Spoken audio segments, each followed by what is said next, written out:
नमस्कार, स्वागत है आपका न्यूज इंडिया में। मैं हूं आपके साथ उमंग माथुर और आप देख रहे हैं अपना उत्तराखंड। उत्तराखंड की खबरों की शुरुआत करेंगे, लेकिन पहले नजर डालते हैं इस वक्त की बड़ी खबर पर। बड़ी खबर आपको बता दें, बागेश्वर में महसूस किए गए भूकंप के झटके। 3.7 रिक्टर स्केल मापी गई भूकंप की तीव्रता।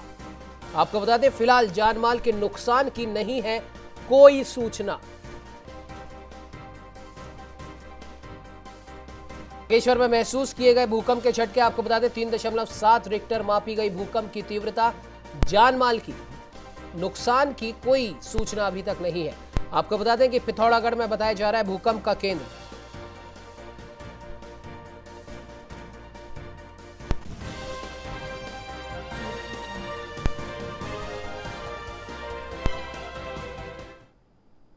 चलिए बढ़ते खबरों की ओर, जहां आपको बता दें कि रामनगर बीजेपी चिंतन शिविर के दूसरे दिन का प्रथम सत्र सुबह 9:15 बजे शुरू हुआ, जो कि करीब 9:45 बजे तक चला।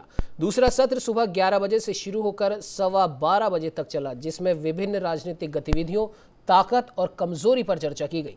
तो वही तीसरा सत्र दोपहर 3 बजे से 4:15 बजे तक चलेगा। इस सत्र में 2022 के रोड मैप पर चर्चा की जाएगी। तो वहीं चौथा सत्र शाम 5:15 बजे से शुरू होकर 6:30 बजे तक, जबकि पांचवा सत्र शाम 7 बजे से शुरू होकर 8:15 बजे तक चलेगा, जहां रोड मैप पर सदस्य गणों के सुझावों और सरकार की जन कल्याणकारी योजनाओं पर भी चर्चा की जाएगी।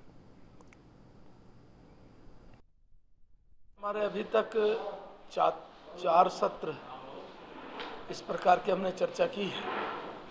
हमने अपनी पार्टी की किस प्रकार परिस्थिति है, इस पर हमने लंबी चर्चा की है। अन्य राजनीतिक दलों को और अपनी पार्टी को जोड़कर हमने चर्चा की है। हम लोगों ने 2002, 7, 12 और 17 के चुनाव की पूरी तरह समीक्षा की है। कार्यकर्ताओं के साथ जोड़कर किस प्रकार हम जनता के बीच में जाएंगे, इस पर चर्चा की है। हमने सरकार की कल्याणकारी योजनाओं को लेकर चर्चा की है। तो वही आपको बता दें कि भाजपा के चिंतन शिविर का पहला दिन प्रदेश की सत्ता पर दोबारा काबिज होने पर फोकस रहा। प्रदेश प्रभारी दुष्यंत कुमार गौतम ने भी सीधा संदेश दिया है कि सभी को एकजुटता से कार्य करना है। चिंतन शिविर के दूसरे दिन का कार्यक्रम लगातार जारी है। आपको बता दें, बैठक स्थल पर पूर्व मुख्यमंत्री विजय बहुगुणा, त्रिवेंद्र सिंह रावत, मंत्री धन सिंह सहित तमाम नेता पहुंचे। हालांकि बारिश की वजह से थोड़ा देर से ये शिविर शुरू हुआ। पहले सत्र में जहां प्रदेश की राजनीतिक परिस्थितियों पर चर्चा हुई और आमंत्रित लोगों से सुझाव भी मांगे गए। आपको बता दें कि भाजपा के चिंतन शिविर के दूसरे दिन का प्रथम सत्र सुबह 9:15 बजे शुरू हुआ, जो कि करीब 10:45 तक चला।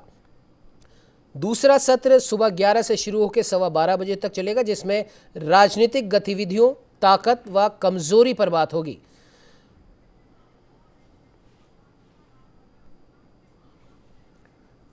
तो वहीं इस खबर पर ज्यादा जानकारी के लिए हमारे साथ में संवाददाता उधम सिंह राठौड़ रामनगर से जुड़ चुके हैं। उधम, जानना चाहेंगे आपसे कि चिंतन शिविर भाजपा का शुरू हो चुका है और दूसरा सत्र लगातार जारी है, लेकिन सबसे महत्वपूर्ण बात यहां पर यह है कि तमाम परिस्थितियों पर बात की जा रही है। सरकार ने क्या कुछ हम कह सकते हैं कि प्रदेश को सौगात दी है, उस पर बात की जा रही है।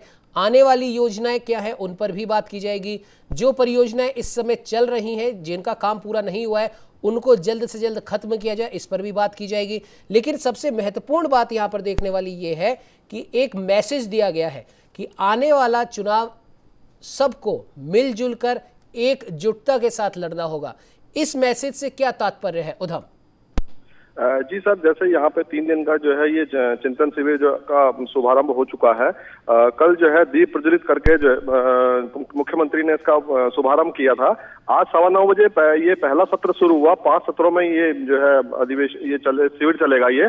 और पहले सत्र में 9:15 बजे से 1.5 घंटे का शिविर चला, जिसमें बहुत सी बातों में चर्चा हुई, जिसको लेकर जो है जो प्रदेश के जो है अध्यक्ष जो है उन्होंने जो है उन्होंने जो बयान दिया, उन्होंने बताया कि जो है हमारी अभी इस समय वर्तमान में जो परिस्थितियां हैं उस पर चर्चा हो रही है। रोड मैप तैयार किया जा रहा है और जो ये उपचुनाव है और जो चुनाव है 2022 का, इसको लेकर जो है एक बड़ी रणनीति तैयार की जा रही है सर।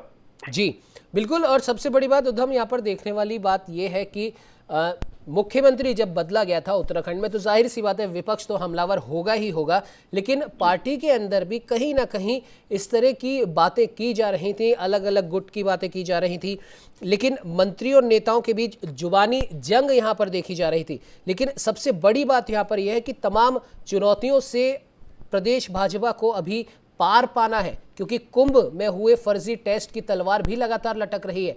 ऐसे में किस प्रकार से पार्टी फोरम पर इस सत्र को देखा जा सकता है? जी सर, जब कल मुख्यमंत्री यहाँ पे पहुंचे तो उनका दो जगह स्वागत हुआ। एक रामनगर में हुआ आमडंडा गेट पे, और दूसरा जो है यहाँ पहुंचने पर स्वागत हुआ। तो यहाँ पे बीजेपी के दो गुट देखने को मिले, जिसकी वजह से जो है अंदर जो रामनगर में जो जितने भी भाजपा नेता हैं, कार्यकर्ता हैं, इनमें जो है कहीं ना कहीं आपस में पार्टी को लेकर जो है कुछ मनमुटाव है, जिसके चलते जो है ये दो गुटों में ये लोग बढ़ चुके हैं। और आने वाले चुनाव में इसका जो है इनको जो है भारी जो है खामियाजा जो देखने को मिलेगा इस। जी बिल्कुल, और उधम जानना चाहेंगे कि आज दिन भर क्या कुछ हम देख सकते हैं सत्र में निकल कर आ सकता है, क्योंकि शाम 7 बजे तक भी ये सत्र चलेंगे।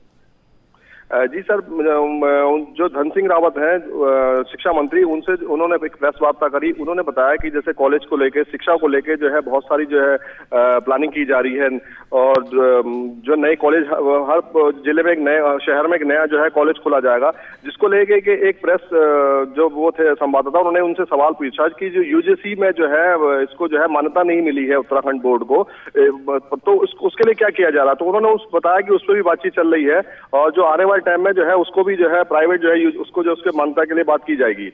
बिल्कुल उधम, और सबसे बड़ी बात यहाँ पर देखने वाली ये भी है क्योंकि पूरे देश ने कोरोना की दूसरी लहर का दंश झेला है, और जाहिर सी बात है बेरोजगारी एक प्रमुख मुद्दा है जिस पर विपक्ष लगातार न सिर्फ केंद्र सरकार को बल्कि उत्तराखंड में भी विपक्ष उत्तराखंड सरकार को घेर रहा है। और चूंकि उत्तराखंड एक, हम कह सकते हैं कि उसकी जो आर्थिक स्थिति है वो कहीं ना कहीं पर्यटन पर बहुत ज्यादा निर्भर करती है, तो इसको लेकर क्या कुछ मुख्य बातें इस सत्र में रखी गई, या सरकार की क्या कुछ कार्य योजना है? क्योंकि सुनने में आ रहा है, हालांकि न्यूज इंडिया इसकी पुष्टि नहीं करता है, लेकिन सुनने में आ रहा है कि शायद 4 धाम यात्रा को स्थगित करने की बात हो रही है, या फिर हो सकता है उसे स्थगित कर भी दिया गया हो। क्या कहना चाहेंगे? जी उमंग सर, आपने बिल्कुल सही कहा। 4 धाम यात्रा को लेकर भी यहाँ पे चर्चा हुई। उसमें जो है हो सकता है कि आने वाले टाइम में जैसे उसको रोक दिया जाए कोविड के चलते, जैसे कोविड की अभी तीसरी लहर भी आने वाली है, और यहाँ पे जो विपक्ष की पार्टी है, जैसे आम आदमी पार्टी, जो एक तीसरा विकल्प लेके जो यहाँ पे लोगों के लिए उभरी है, उसने जो बताया है, उनके शिशुपाल रावत ने बताया कि जो है इस समय कोविड से जो हम लोग जूझ रहे हैं, लेकिन ये यहाँ भाजपा के जो नेता है 5 सितारा होटल में जो है पिकनिक जैसे मना रहे हैं यहाँ पे। जी बिल्कुल उधम, इस तमाम खबर पर आप नजर बना के रखिए। अपडेट के लिए आपसे फिर संपर्क करेंगे। फिलहाल के लिए बहुत बहुत धन्यवाद। चलिए बढ़ते अगली खबर की ओर, जहां उत्तराखंड में नेता प्रतिपक्ष की खाली पड़ी कुर्सी को भरने को लेकर अभी भी कांग्रेस के अंदर खींचतान मची हुई है। प्रदेश प्रभारी देवेंद्र यादव और पूर्व मुख्यमंत्री हरीश रावत के साथ प्रदेश अध्यक्ष प्रीतम सिंह के बीच हुई तमाम बैठकों के बाद अभी तक कोई रास्ता नहीं निकल पाया। तो वहीं पार्टी सूत्रों के मुताबिक सोमवार को तमाम विधायकों की बैठक में इस मामले पर फैसला हो सकता है। कांग्रेस के मात्र 10 विधायक अलग अलग टुकड़ों में दिखाई दे रहे हैं। एक तरफ प्रदेश अध्यक्ष प्रीतम सिंह की टीम रानीखेत विधायक करण महारा को नेता प्रतिपक्ष के रूप में देखना चाहती है, तो वहीं धारचूला विधायक हरीश धामी सहित अन्य विधायक जागेश्वर विधायक गोविंद सिंह कुंजवाल को पक्ष में झंडा बुलंद करे हुए हैं। लेकिन इन सब के बीच पूर्व मुख्यमंत्री हरीश रावत ने ममता राकेश के नाम को उछालकर खलबली मचा दी। कुल मिलाकर कुमाऊं और गढ़वाल के बीच में तालमेल बैठाने और ठाकुर एवं ब्राह्मण समीकरण को भी संतुष्ट रखने को लेकर निर्णय लेने में थोड़ी देर हो रही है।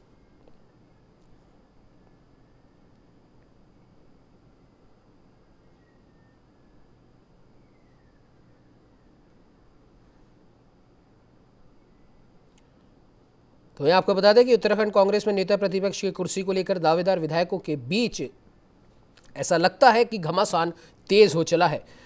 कई केंद्रीय नेताओं की मौजूदगी में नेता प्रतिपक्ष के नाम पर सहमति बनाने के जो भी प्रयास किए जा रहे हैं वो अभी तक कामयाब नहीं हो पाए हैं।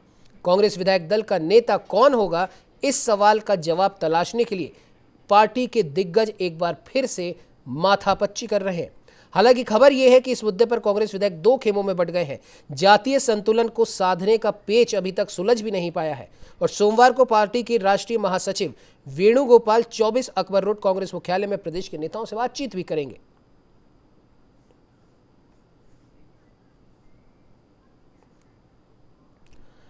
हालांकि आपको बता दें कि कांग्रेस का आला कमान नहीं चाहता कि 2022 चुनाव से पहले पार्टी खेमेबाजी में नजर आए, इसलिए वो कोई ना कोई बीच का रास्ता निकालने की पूरी कोशिश कर रहे हैं। कहा जा रहा है कि बीते शनिवार पार्टी के वरिष्ठ नेता इस मुद्दे पर प्रियंका वाड्रा से भी मिले, जो कि राष्ट्रीय महासचिव है। प्रदेश प्रभारी देवेंद्र यादव लगातार विधायकों से बात कर रहे हैं।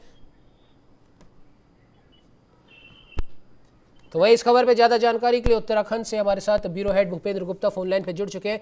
भूपेंद्र जी, जानना चाहेंगे जिस प्रकार से हम कह सकते हैं कि कांग्रेस अपने अंदर की खींचतान को जल्द खत्म करने का मन बना रही है, क्योंकि आने वाला विधानसभा चुनाव न सिर्फ प्रदेश सरकार और बीजेपी के लिए महत्वपूर्ण है, बल्कि उतना ही महत्वपूर्ण कांग्रेस को भी के लिए भी है।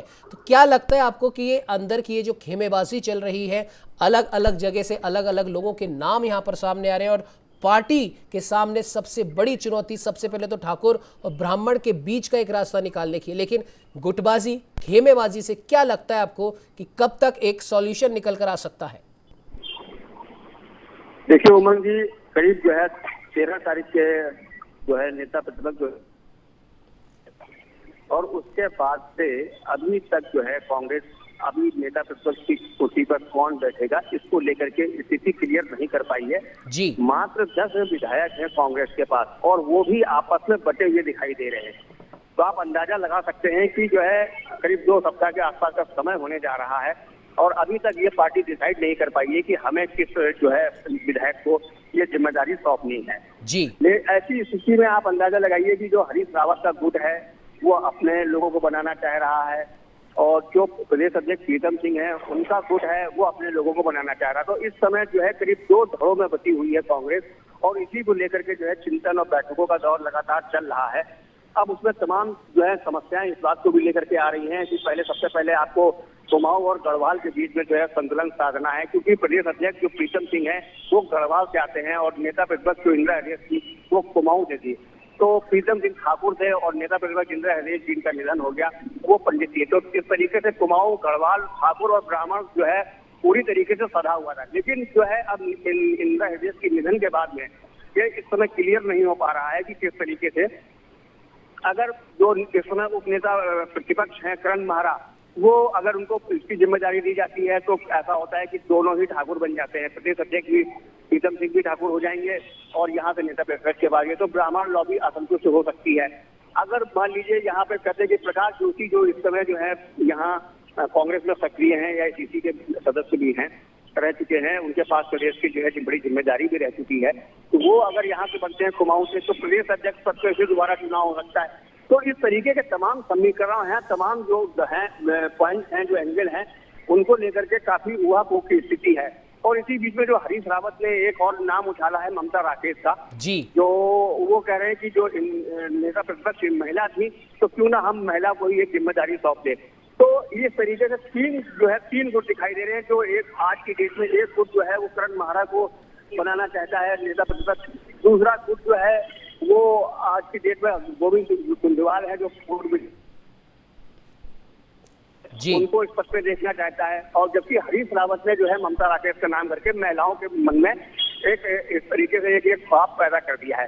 तो अब ये जो है तीनों जो लोग हैं, ये तीनों आदमी अपने अपने लोगों को, अपने अपने विधायकों को इस पद पे आसीन होने देखना चाहते हैं, लेकिन अंतिम निर्णय जो है आला कमान को ही करना है, क्योंकि 2022 में जनवरी लास्ट में या फरवरी के मध्य में जो है चुनाव होने हैं।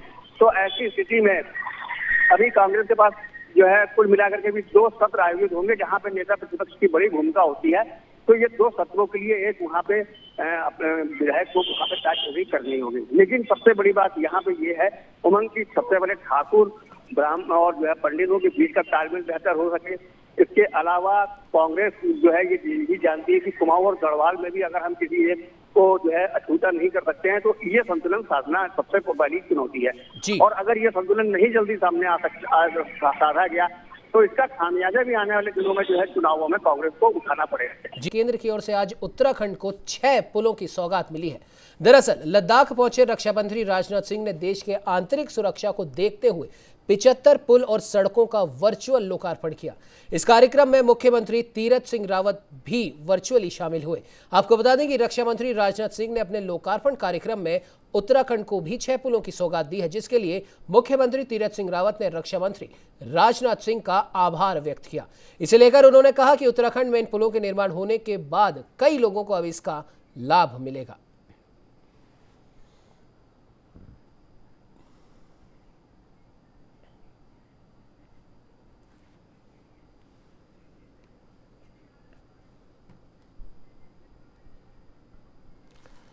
तो वहीं आपको बता दें कि आगामी 2022 के लिए अब शिवसेना भी अपनी कमर कसती नजर आ रही है। जी हां, रविवार को शिवसेना के राज्य प्रमुख ने राज्य अतिथि गृह में पत्रकारों से वार्ता कर आगामी रणनीति पर बात की।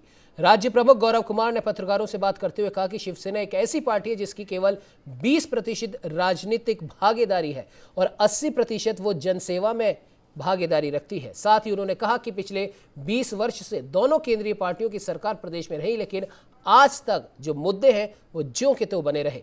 शिवसेना हमेशा जन मुद्दों को प्रमुखता से उठाती आई है और आगे भी अपने इस अभियान को जारी रखेगी। को लेकर और शिवसेना जो है आगामी जो यहाँ की सरकार के द्वारा स्वास्थ्य को लेकर जो खिलवाड़ है, इसको लेकर ये 2 दिवसीय दौरा शिवसेना द्वारा आयोजित किया गया। यहाँ आए हैं, इन सब लोगों से जो है 2022 के लिए कमर कसने के लिए कहा गया और जो भी अव्यवस्थाएं राज्य सरकार द्वारा की गई हैं उनके लिए निर्देशित किया गया कि उसका विरोध प्रत्येक शिवसैनिक यहाँ पर करें। तो मैं आपको बता दें कि उत्तराखंड में डेल्टा वेरिएंट की रोकथाम के संबंध में स्वास्थ्य महानिदेशक तृप्ति बहुगुणा ने सभी जिले के चिकित्सा अधिकारियों को निर्देश जारी किए हैं। कोविड की दूसरी लहर के दौरान डेल्टा वेरिएंट की अभी तक देश के कई राज्यों में पुष्टि हो चुकी है। जानकारी के लिए बता दें कि उत्तराखंड के उधम सिंह नगर से इस वेरिएंट के संदिग्ध सैंपल एनसीडीसी दिल्ली भेजे गए।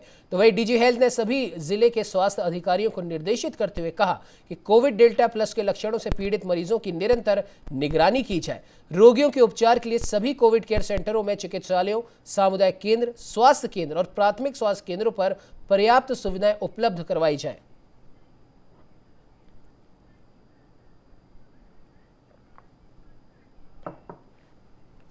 तो वही जिलाधिकारी पौड़ी डॉक्टर विजय कुमार जोगदंडे देर रात्रि ग्राम सवासगढ़ पहुंचे, जहां उन्होंने उपस्थित अधिकारियों एवं ग्रामीणों की मौजूदगी में विकास कार्यों का निरीक्षण किया। ग्रामीण जिलाधिकारी को अपने मध्य पाकर उत्साहित देखे और जिलाधिकारी का स्वागत करते हुए गांव आगमन पर उनका आभार व्यक्त किया। जिलाधिकारी ने गांव में हुए बेहतर कार्य पर ग्रामीणों की तारीफ करते हुए कहा कि अन्य गांव के ग्रामीणों को भी इसी तरह विकास कार्यों में अपनी सहभागिता बनाए रखनी चाहिए। इस दौरान जिलाधिकारी ने बैठक कर ग्रामीणों की समस्याएं सुनी तथा उनके निस्तारण हेतु संबंधित अधिकारियों को आवश्यक दिशा निर्देश दिए। मिशन में हम लोगों ने जो है अभी आज कुछ गांव का निरीक्षण किया है। निरीक्षण के समय में जहां जहां जल जीवन मिशन में विलेज एक्शन प्लान बना है उसका निरीक्षण किया। ग्राम सभा के बैठकों का क्या ब्यौरा है उसका जानकारी लिया। Village water and sanitation committee अगर गठित हुआ है या गठित करने में कोई समस्या है उसकी जानकारी लिया। आज मलेता ग्राम पंचायत और बुंगा ग्राम पंचायत में आकर निरीक्षण किया है। जो फेज 1 का कार्य है उसका अभी उन्होंने बताया कि कुछ मकानों तक functional house hold tap connection पहुंच गई। तो मैं आपको बता दें कि उत्तराखंड में कोरोना की रफ्तार भले ही कम हो रही हो, लेकिन अभी भी सरकार प्रदेश में पूरे तरीके से कोविड कर्फ्यू में ढील देने के मोड में नहीं है और इसी कड़ी में अब कोरोना के घटते मामलों के बीच राज्य सरकार ने कुछ रियायतों के साथ कर्फ्यू को 6 जुलाई तक बढ़ा दिया है। इस दौरान अब दुकानों के खुलने का समय 5 से शाम 7 बजे तक तय किया गया है। तो वहीं लंबे समय से बंद जिम और कोचिंग सेंटर भी 50% कैपेसिटी के साथ खुलेंगे, जबकि पर्यटक स्थलों को शनिवार और रविवार को ही खोला जाएगा, जिसमें मसूरी, नैनीताल सहित अन्य पर्यटक स्थल भी शामिल होंगे। आपको बता दें कि नैनीताल के बीजेपी विधायक संजीव आर्य ने भी मुख्यमंत्री से पत्र लिखकर नैनीताल सहित तमाम पर्यटन स्थलों को खोलने की मांग की थी, जिस पर सरकार ने यह फैसला लिया है।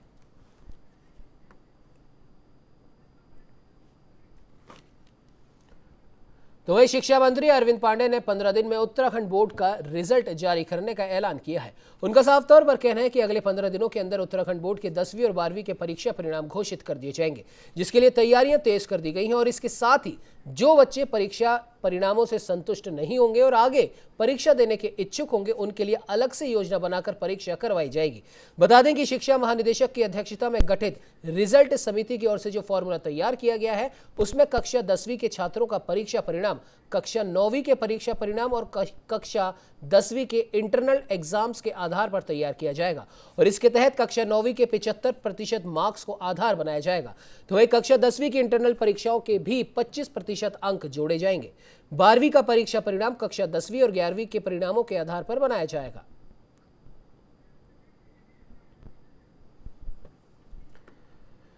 तो वही बेरीनाग क्षेत्र में पिछले एक पखवाड़े में नदी और झील में डूबकर 5 बच्चों सहित एक एसएसबी जवान की भी मौत हो गई, लेकिन उसके बाद स्थानीय स्तर पर नदी और तालाबों में कहीं पर भी जाने पर रोक नहीं लगाई गई। बता दें कि बेरीनाग तहसील मुख्यालय से 12 किलोमीटर दूरी पर काली ताल है, जहां पर पिछले वर्ष एक युवक की डूबकर मौत हो गई थी। इस तालाब के पास इतनी अधिक भीड़ होने के साथ ही 25 फीट ऊंचाई से तालाब में छलांग मारकर युवा नहा रहे थे, लेकिन यहां इनको ना तो कोई रोकने वाला था और ना ही टोकने वाला और ना ही यहां पर कोई चेतावनी बोर्ड था। यदि समय रहते इन तालाबों में रोक नहीं लगाई गई तो कभी भी एक बड़ी दुर्घटना हो सकती है।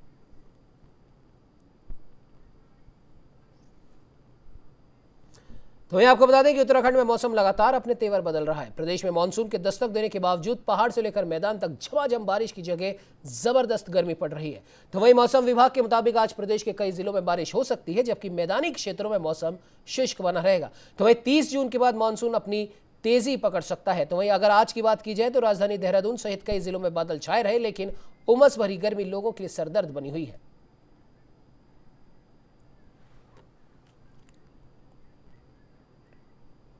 इस बुलेटिन में फिलहाल इतना ही। देश दुनिया की तमाम खबरों को जानने के लिए आप बने रहिए हमारे साथ और देखते रहिए न्यूज़ इंडिया।